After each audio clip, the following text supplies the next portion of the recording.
Hey, you've hit the button. I hit the button. Calling Right. Chris Anderson in London. Chris Anderson is in London and calling Rick Byer in Chicago. I am in Chicago, where today it is 70 degrees out. People want to Kind of know. yucky for early March, but Right. we're making do as best we can. Good. And I want to say, welcome to everybody to History Absolutely. Happy Hour. Yeah, thanks to Stephen Ambrose Historical Tours for bringing you this show. Check out their rich offering of military history tours at stephenambrosetours.com. You'll be leaving soon, right? You're like 2 weeks away from or something. Oh, like maybe a in that week range. away. Like a week away from going to starting the Pacific tour. So The Pacific Pearl tour. Harbor Wow. So that'll be amazing. Guys, whether you're watching live, whether you're watching on replay or listening to the HHH podcast, Yes. we are glad you're here. And today we'll be talking about a most fascinating figure from American history, Benedict Arnold. Yes. We can maybe we'll have divided opinions, or maybe we'll have maybe we'll be more united than you think. I don't know.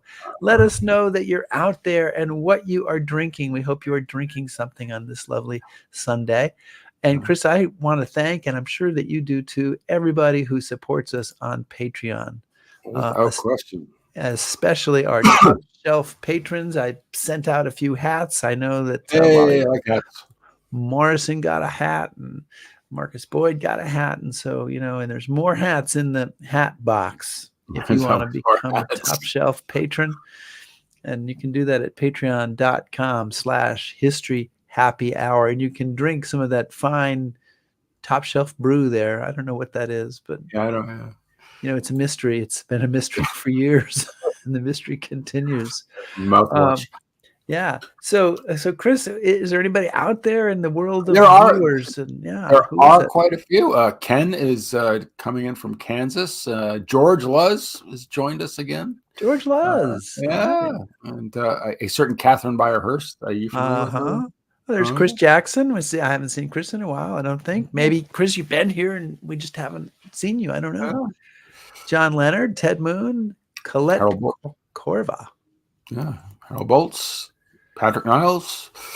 Yeah, so we're getting a good crowd. Yeah, we got lots of people. We got 80 people so far live, so we can't really read all those names, or we would just be here all day. So I think, do you have any news, or are we ready to go to the show? I think we should go. You've already mentioned that I'm going to the Pacific. You've got something happening soon. We are 2.5 weeks away from the Ghost Army Gold Medal ceremony, but that's going to happen. Say about that. Yeah, it's going to happen. The government has moved their default deadline or whatever, so I think we think we're in good shape. But knock on wood, we'll see how that works out. So give me a cue. And we will do a full report, although it may come a couple of weeks late since we have a bunch of weeks of encore episodes. Yeah, we'll talk about that later. We'll figure it out. We'll get something up there. All right.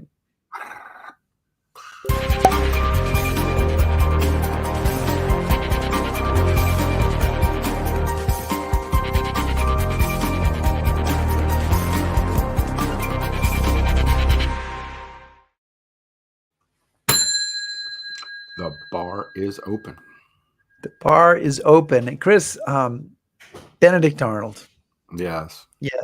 He was one of America's very best soldiers until the moment that he either committed treason or renounced his treason, depending on your point of view.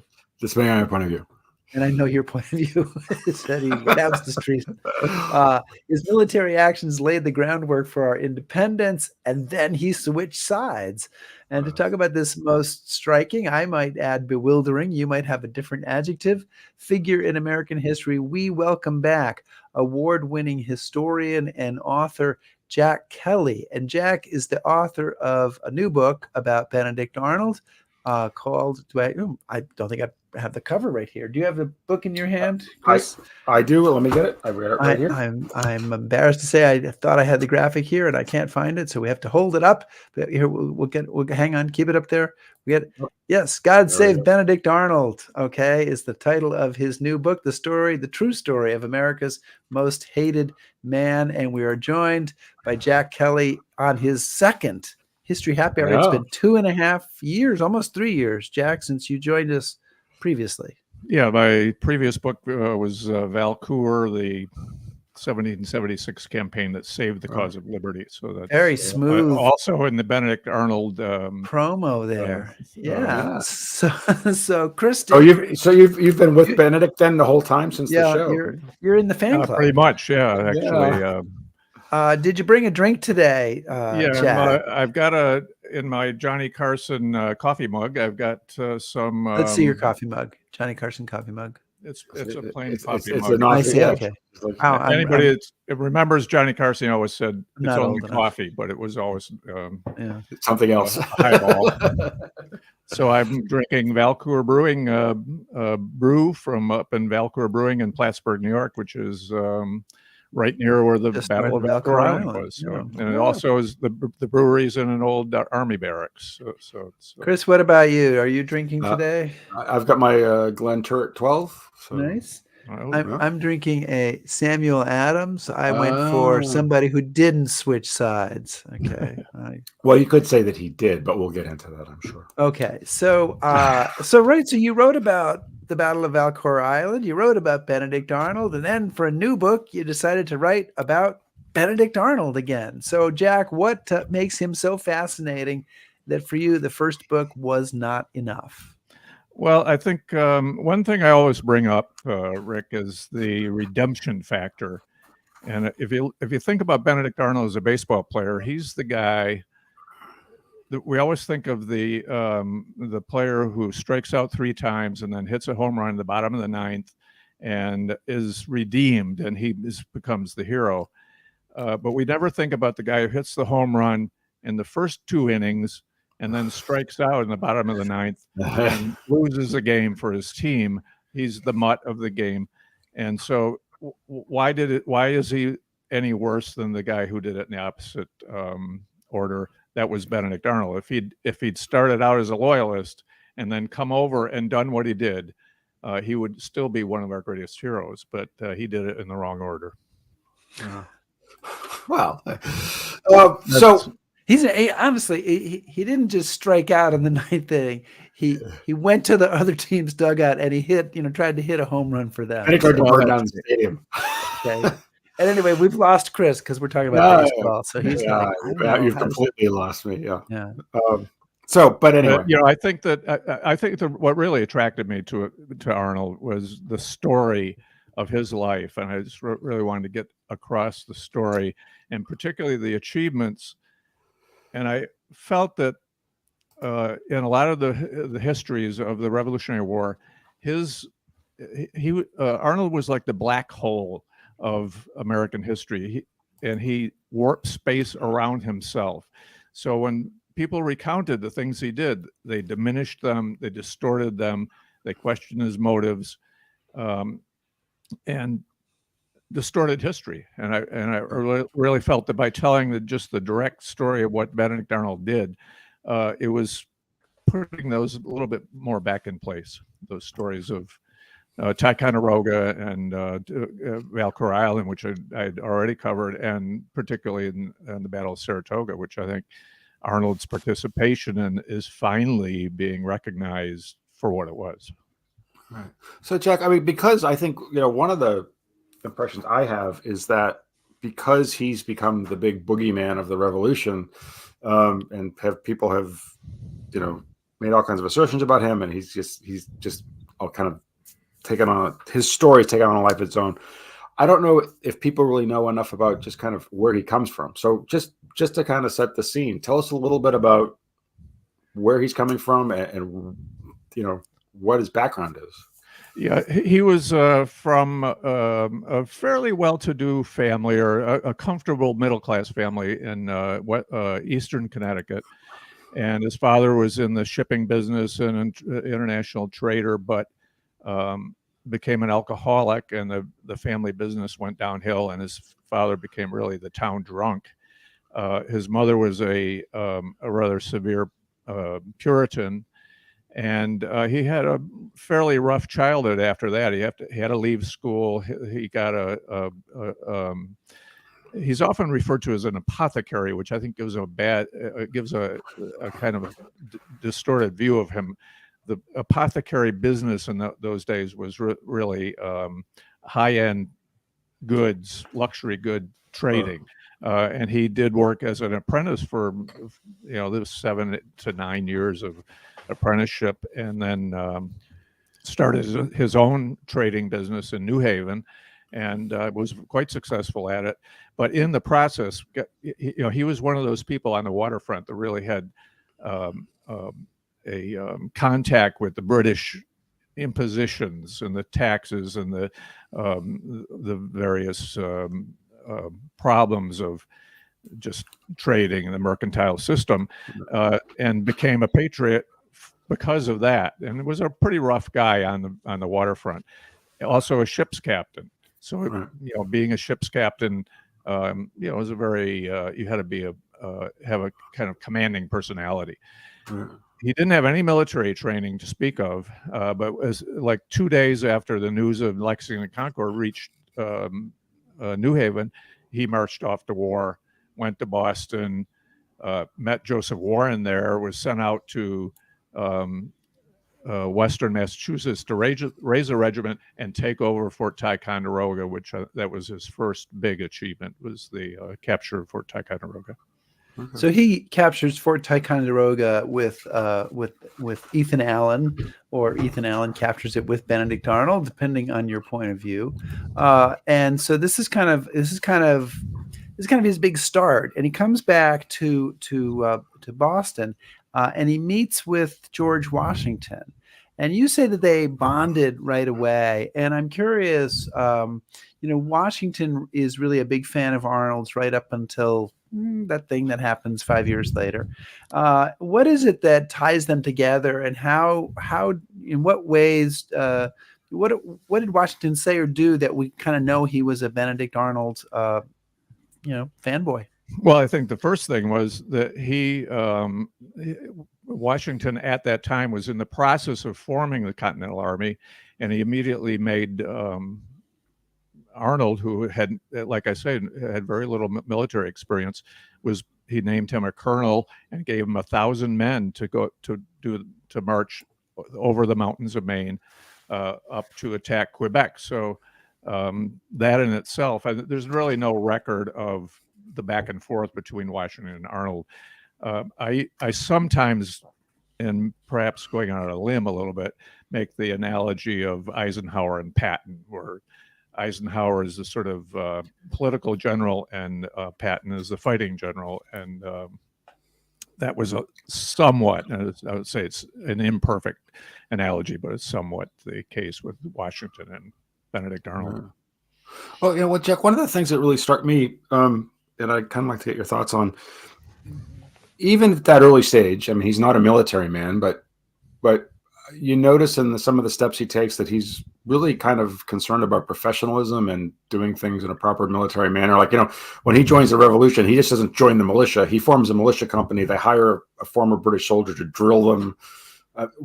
What is it about him that he just seems to be like a step ahead in this? I think it was, I think the origin of his abilities as a military officer was from his being a ship's captain. I think that the attention to detail, the attention to planning, the assertion of your command over the crew on your ship, the threats of piracy, the rough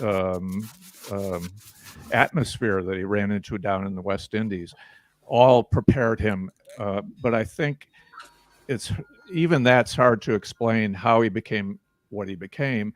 And I think that he himself, to a certain extent, was surprised at what a gift he had for military thinking.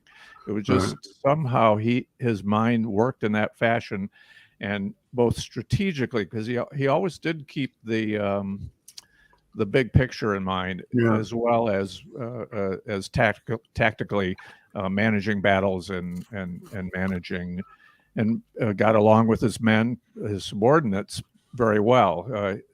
Not quite as friendly relations with people that were not under him, but he was trying to His cooperate. commanding He officers, couldn't yeah. cooperate with anybody. Yeah. Well, you said something in the book that really struck me. And you said that Benedict Arnold was not a thoughtful man. But this wasn't a slap at him. This is you trying to get at a fundamental part of his character. And can you explain what you meant and why it was important? Well, I think that it's hard, and I don't mean this as a criticism, but I think it's hard for all of us, and particularly for more academic historians, to get what a man of somebody who's just a man of action, what he's all about. Somebody who is not introspective, never thinks about what he's thinking about, but all is just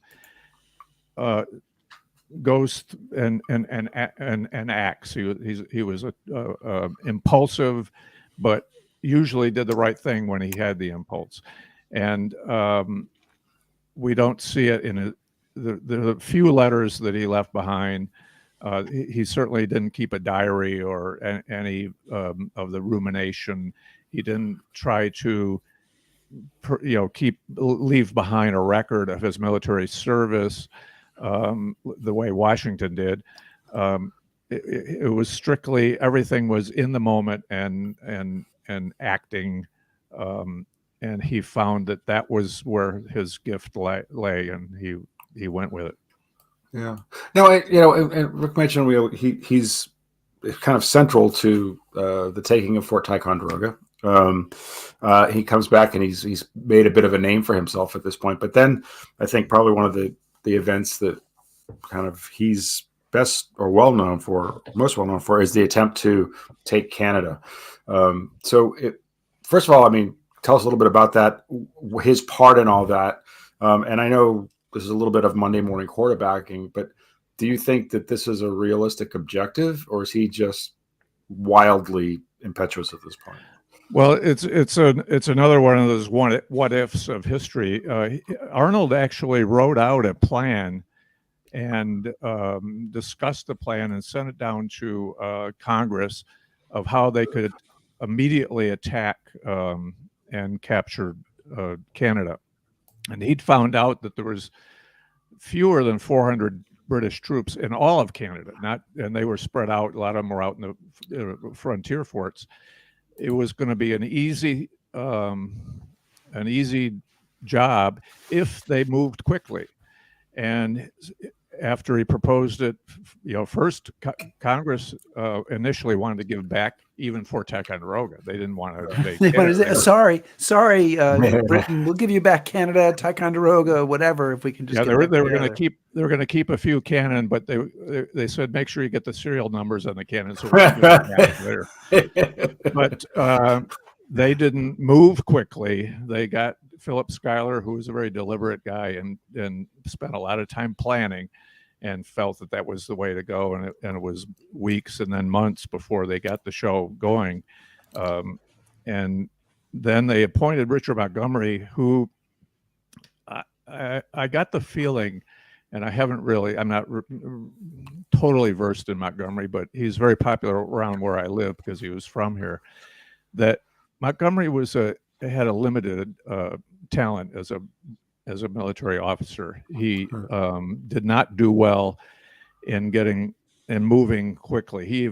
Things slowed down even more under Montgomery, and he had been a British officer, but he got up to St. John's and managed a very poorly rickety siege of St. John's that went on week after week after week, and then finally took Montreal. Didn't get up to Quebec City until December, and it was already then pretty hardcore winter up there, and then had to make the decision should he attack or not to capture Quebec. And he decided to capture it. I think that was a big mistake. I think he should have taken on his own initiative, even though his orders were to try to take it. He should have taken on his own initiative, and say, we did the best we could. Let's cut our losses. But instead, he attacked. He was killed, and I think 400 and some of his men were taken prisoner. Yeah. And Benedict Arnold, of course, was also wounded in that battle. And so that was the invasion of Canada, which we don't like to talk about very much.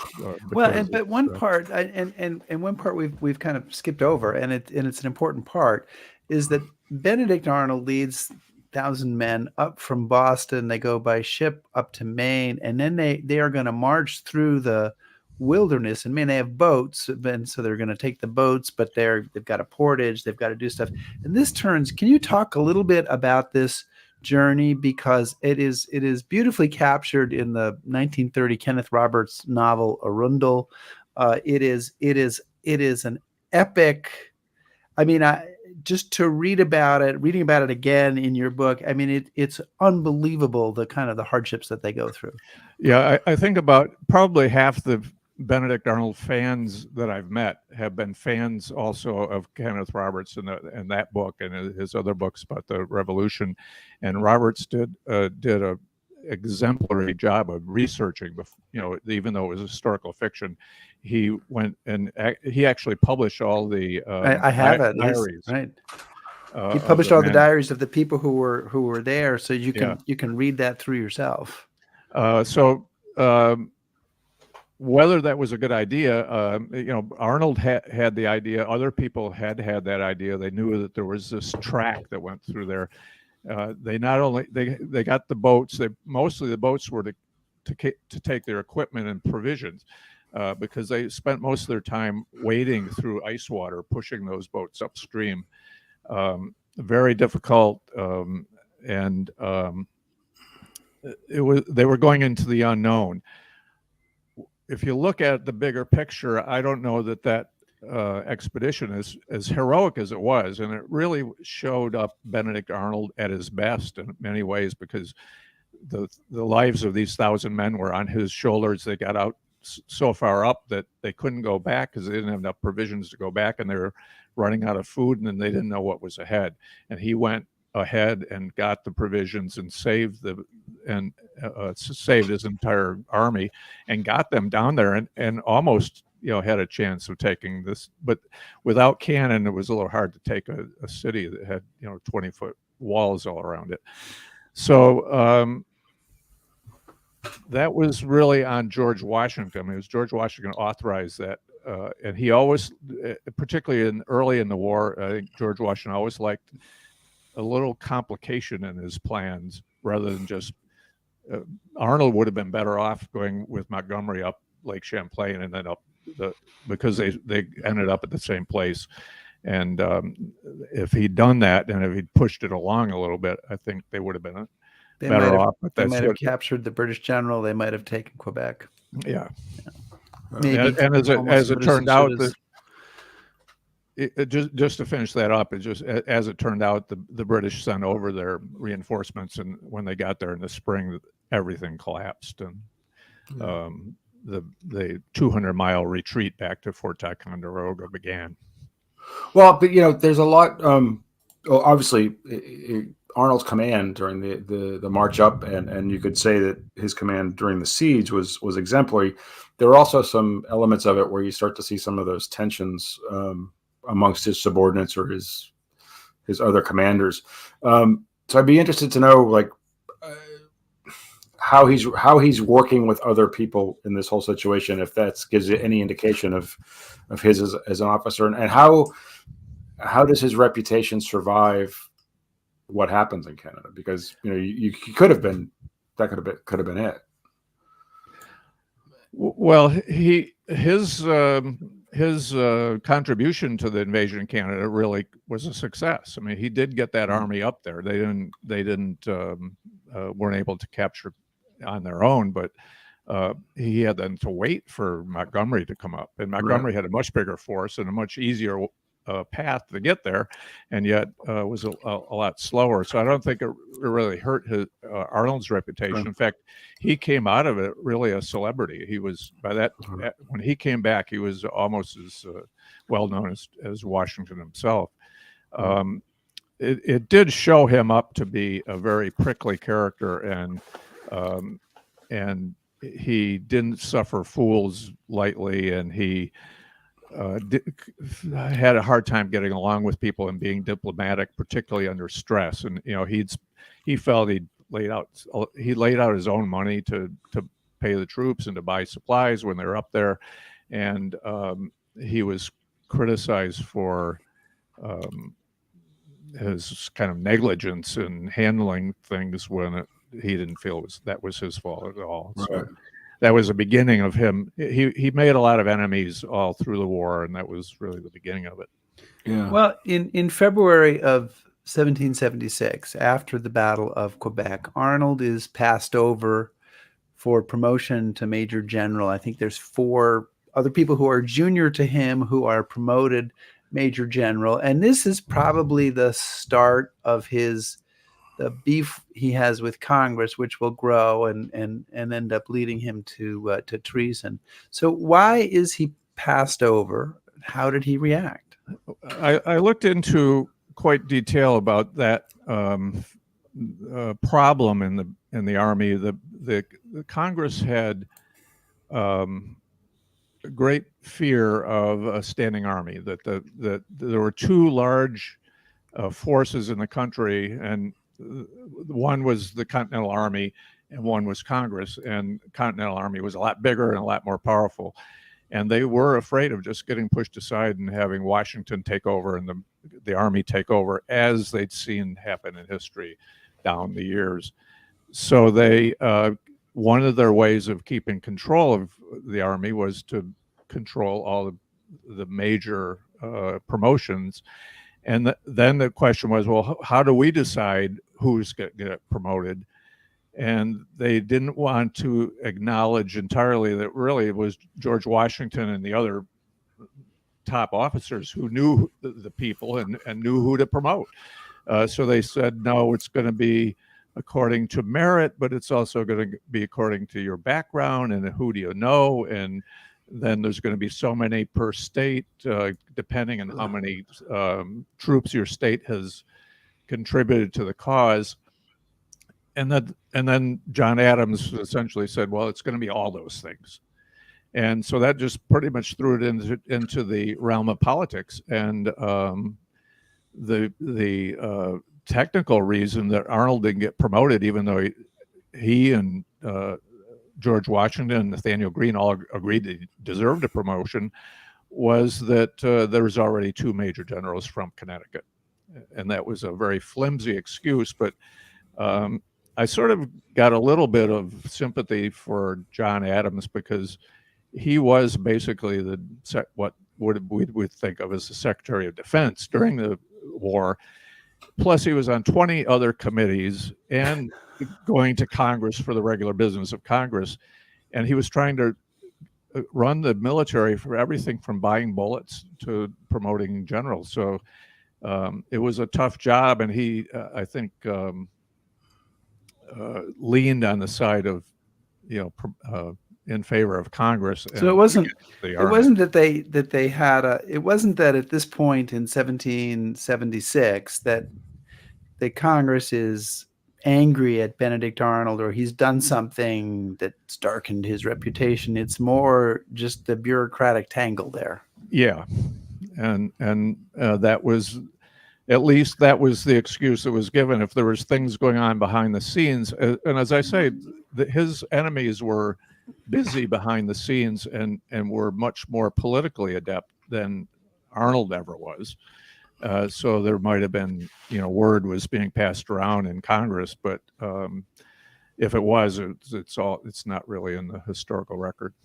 But Arnold threatens to resign, right? And he did resign, yeah. Yeah, and right. In July, it was February of 1777 that they refused to promote him, and he mulled it over for quite a long time. Finally, and he didn't want to resign because he loved the military. I mean, he'd found himself in the military, and he found that he had this tremendous gift for fighting. He loved being in the action. He just flowed through the action. So he didn't want to resign, but he felt he had to. So he went down to Philadelphia and handed in his resignation. Coincidentally, the same day that news arrived in Philadelphia that Fort Ticonderoga had fallen, that General Burgoyne was on the march towards Albany. And so that raised, when it came to the Battle of Saratoga, it raised a kind of thorny issue that a lot of historians latched onto, was he in the army then, or had he resigned? And that there was no answer to that question. His resignation hadn't been accepted, but he hadn't taken it back either. So it was just floating there. And some historians said, well, he didn't have any command in Saratoga because he had resigned from the Continental Army. Well, we're going to get to the Battle of Saratoga in a minute. I want to remind everybody that we're chatting here today with Jack Kelly. I found the cover of your book there on my computer. Jack Kelly, author of God Save Benedict Arnold, The True Story of America's Most Hated Man. But before we get to Saratoga, I want to talk about Valcour Island, at least briefly. And I lead advertise the Boston to Quebec Revolutionary War tour here, and I think that when we start talking about the Battle of Valcour Island, I think that's where people's minds start expanding a little bit or blowing a little bit, because here you have the story of Benedict Arnold as an admiral. Okay, he's not actually an admiral, but he is commanding a fleet. Okay, it's a small fleet of small gunboats, but he's a naval commander on Lake Champlain in 1776, and most people know very little about that. Can you tell us a little bit about what's going on there and what happens at the Battle of Valcour Island? Yeah, as part of the capture of Fort Ticonderoga, the really 2 years previously, in 1775, he had also captured a British warship that was up on Lake Champlain, and so the Patriots controlled Lake Champlain. They had a few other boats with cannon on them. So when Burgoyne came down with his force of 7,000 men, he wasn't able to transport them down to try to besiege Fort Ticonderoga because these American gunboats were on the lake. So the British had to build their own fleet to take care of gain control of the lake. There's a very and the Americans are building more gunboats at the same time, right? Right under Arnold's direction. They're down at the southern end of the lake building more gunboats, not big boats, but they had some pretty powerful cannon on them. And there's a very sluggish river that goes out the north end of Lake Champlain that has rapids in it, so you can't sail from the St. Lawrence River up into Lake Champlain, which if the British had been able to do that, they could have brought up a huge number of warships and easily taken over the lake. But they had to put together their own ships above those rapids, and they did week after week, and then month after month, they were building these ships. The whole summer of 1776 went by. Arnold went up with his small fleet, waited around,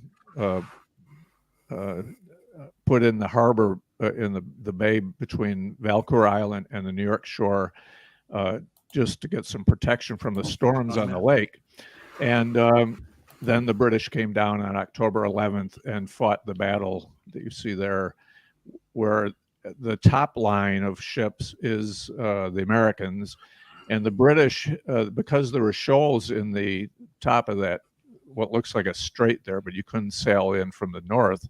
So the British had to come around from the south, and their bigger ships weren't able to tack enough to get in against the wind. The wind was against them, right? Yep. So they had gunboats, which were rowed boats, and some of them had 24-pounder cannon on, so they were pretty powerful firepower. And the battle was mainly between the American gunboats and the British gunboats, and it went on for 7 hours, just firing point blank range back and forth. A lot of the American boats were damaged. Some of the British boats were sunk, and Arnold then was able to escape in the middle of the night to quietly sneak through the British lines.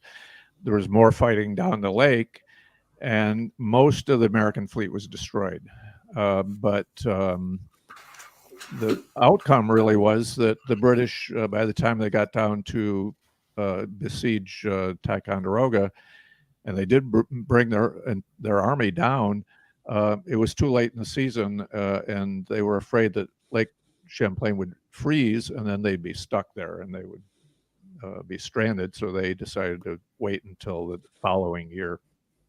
So, I mean, in large measure, then you can say that Benedict Arnold kind of saved the northern flank of the army, right?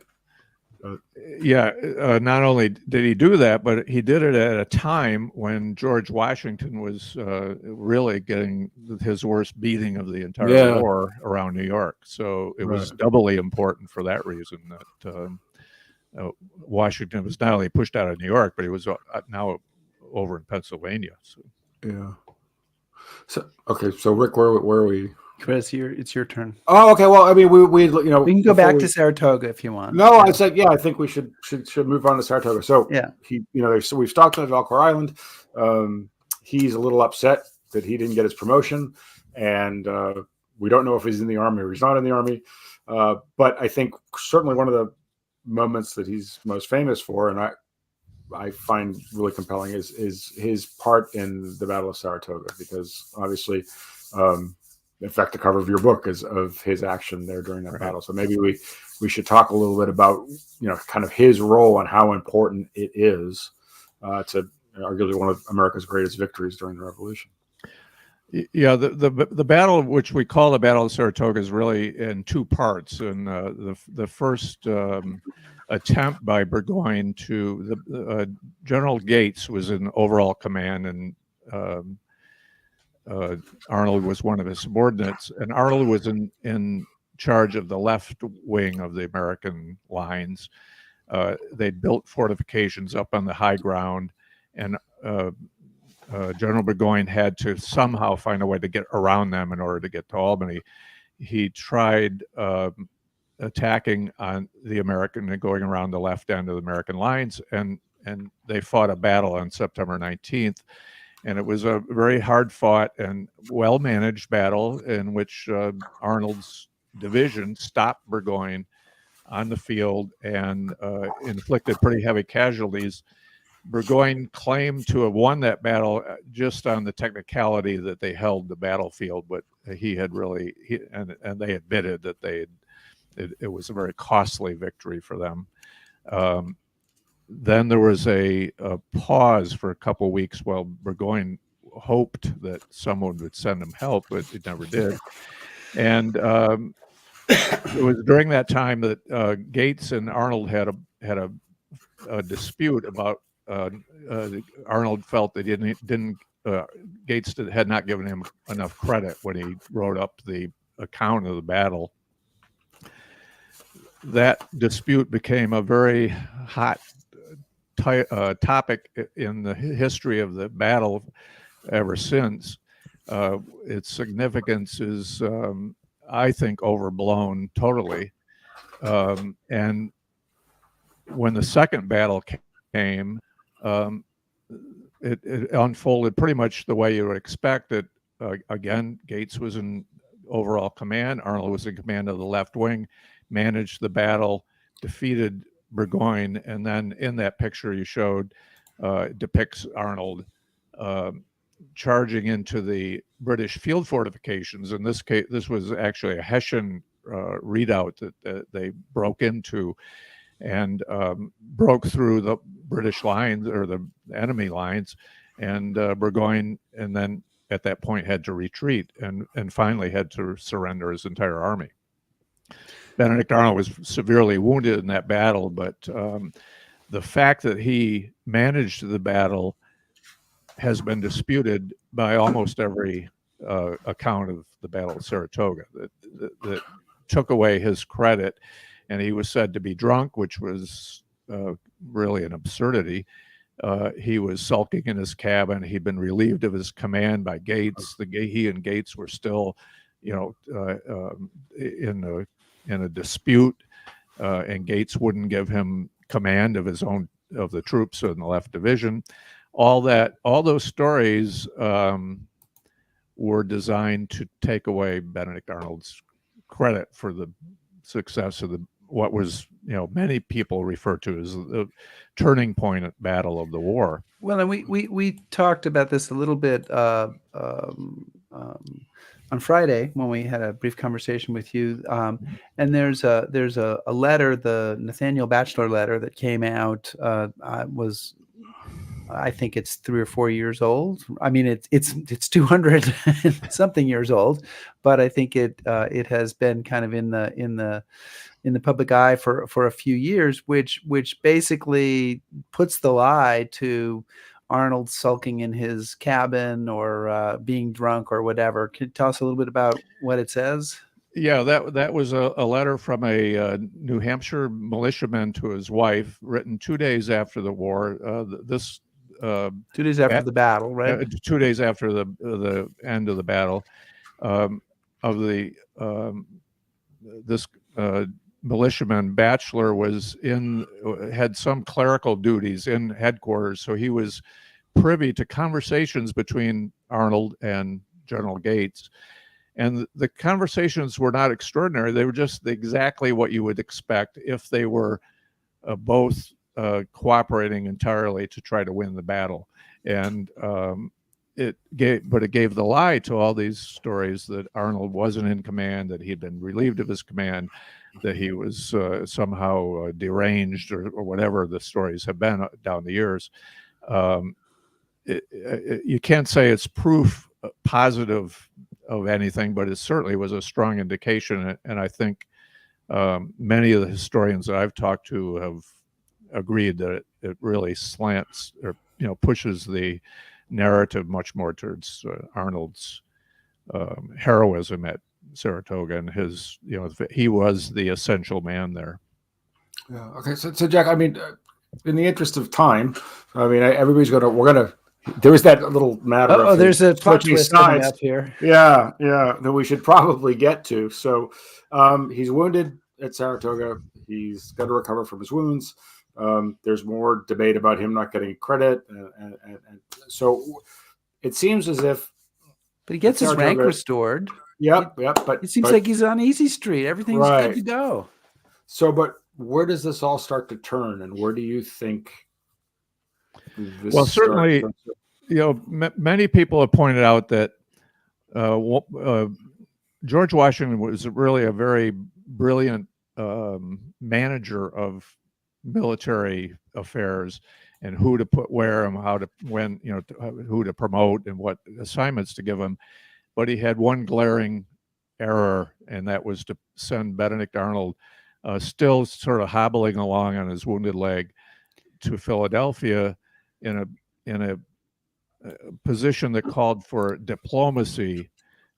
Arnold was the worst person they could possibly, and it seemed like it would have been obvious to Washington by that point, but he sent him down there to be an administrator of the transition from Philadelphia back from British control to American control and civilian control.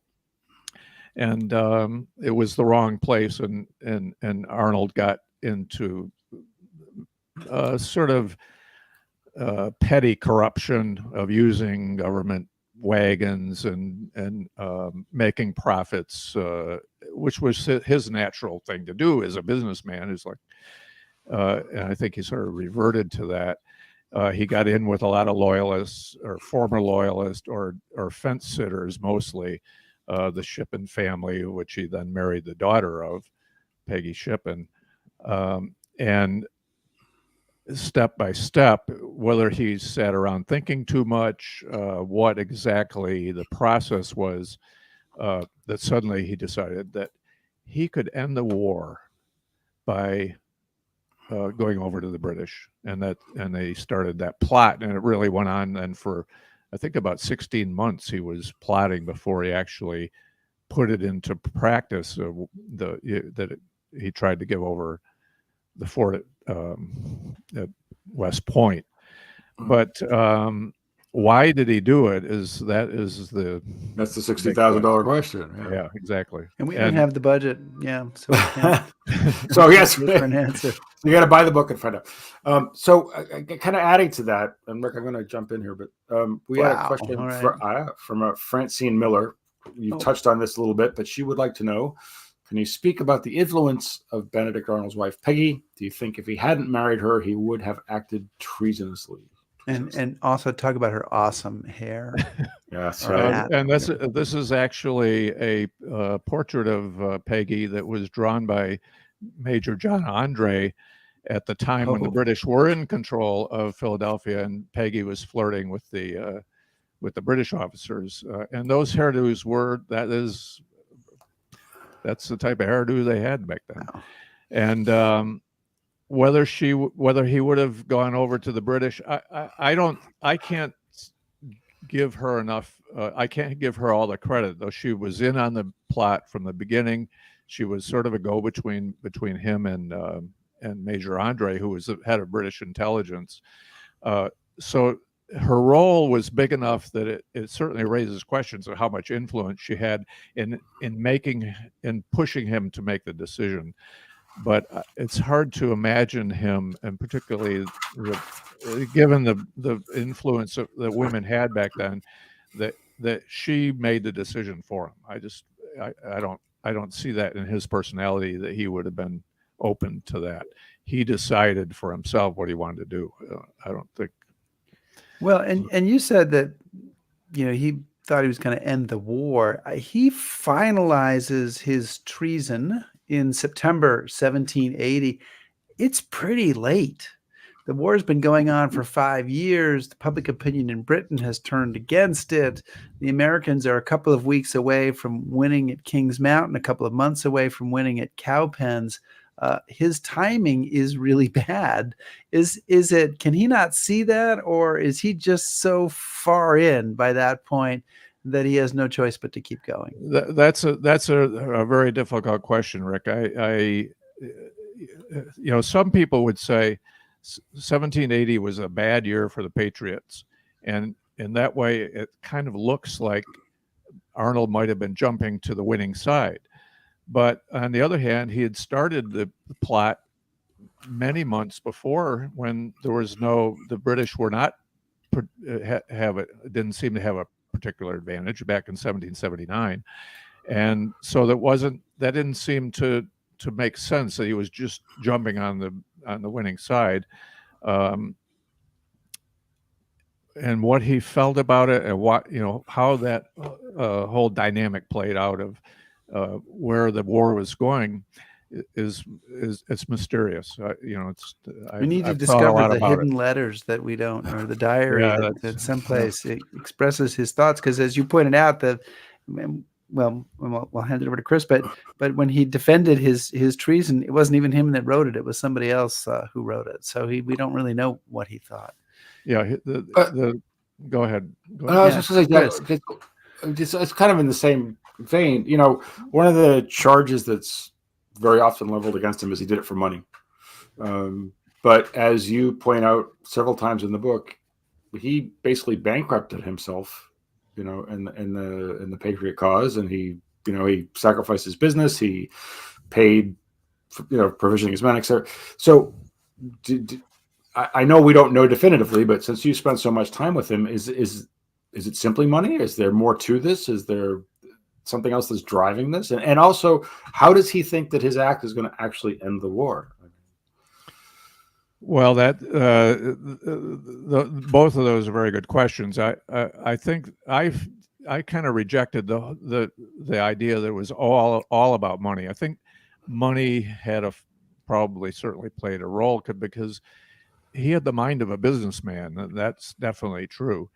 And but he had, like I say, he had to spend his own money paying his troops. He had laid out money for equipment.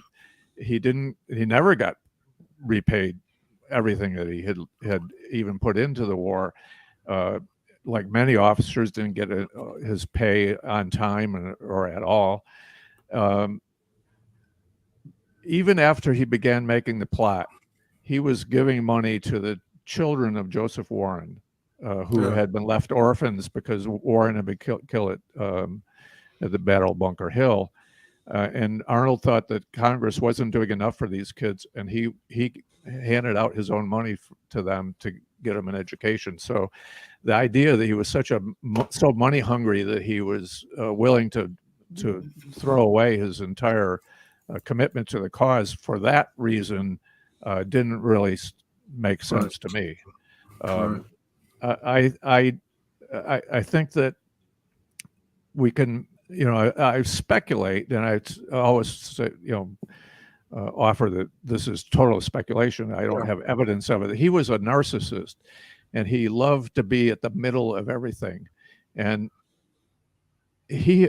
maybe he wasn't about to end the war, but he imagined he was, because he was going to be the man who was affecting everything. And that was very appealing to him. He was also risking his life again by going over to the British. But if word had leaked out from British headquarters that he was negotiating with them, he would have been arrested and hanged. So he realized that, and it was, I don't say he did it in order to feel the excitement, but that he felt that kind of excitement, that sense that he was the man that was going to do everything. Put him in the middle again. Yeah. That made it feel right to him. For whatever reason, he ultimately, originally pushed him to do it. It felt right while he was plotting and up until the time that. Well, and we have one of our viewers, Lynn Hargrove, asks about, he says, it sounds as if Arnold had somewhat of an inferiority complex, maybe from his harsh childhood. I mean, we're not trying to put the psychologist hat on you here, Jack, but do you think there's anything to that possibly as well? I wouldn't call it an inferiority complex. I think that there was an acute sensibility when his father became an alcoholic, and he was sent out very searing duty for a 14-year-old kid to go out and collect your father's leg drunk on the street. It was the contempt that the people of the town, and they lived in a small town and went to the small town church, and the people there had contempt and ridiculed his father. That's what really pissed him off. And he was then acutely sensitive to any slight, any stain, what he felt was a stain on his honor. So that was certainly, I think, pretty definitely a trait that he did carry over from childhood. You want to ask a question, Rick, or are you going to? I was going to let you ask, but I have a question. No, if you don't have one. I do. I haven't run out yet. Okay. No, I mean, this is we're kind of moving forward here, and I'm sure a little controversial, but since many years have passed, I think it's fair to say that people are starting to take a more nuanced look at the revolution and to consider the views of the loyalists and all of the the idea that it was a civil war and what have you. But Benedict Arnold is still that traitor Benedict Arnold. It doesn't matter, and you raise the issue in the book, and I think it's a kind of a valid point. Why is it that now, so many years after, Benedict Arnold is still a traitor, and he's called a traitor by, we're not going to argue about the rights or wrongs of the cause, by a bunch of people who were traitors. Okay, fair enough. They took up arms against their government, right? Sure. Okay, so I'm not arguing about the rights or wrongs of the cause, but so Arnold commits this act of treason, but he's forever blackened, whereas other people, let's just say when America has its own civil war, those guys don't kind of carry that. You get statues all around. Yeah. I mean, some of them are coming down, but a lot of them are still up. Again, I'm not, the argument about rights and wrongs of that is the whole separate book. But why do you think it is that Arnold just stays as the ultimate bad guy? There's no subtlety or nuance to that. I think it began pretty much the day that his treason was uncovered. It was a shock to the country, and I mean, I think people are absolutely flabbergasted, and they turned that in, and there's accounts from contemporary times of exactly this. They turned it into a hatred of Benedict Arnold that has really just echo down the centuries. The effigies of him that were burned, it was like he became the focus of the national stress coming out as hatred of Benedict Arnold. And it never happened that what he expected, which was many officers would follow him. He seemed to at least believe that was the case. Expected when he went over, they'd all come over, and Right. that would be part of the way that he would end the war, was not just by giving over West Point, but the Continental Army sort of following him into the British side. So when that didn't happen, and I did, it made him the sole focus. And so the early biographies of Arnold were very negative and came up with a lot of just arbitrary stories about him that put him in a bad light, and tore down what he actually did do for the patriot cause, because they couldn't admit that he was a hero. Now it was made more sense if he'd been a secret traitor all along, and that was a story that has never really gotten out of the historical record, Right. though it's certainly a lot of the more recent biographies are much more balanced, of course. Right.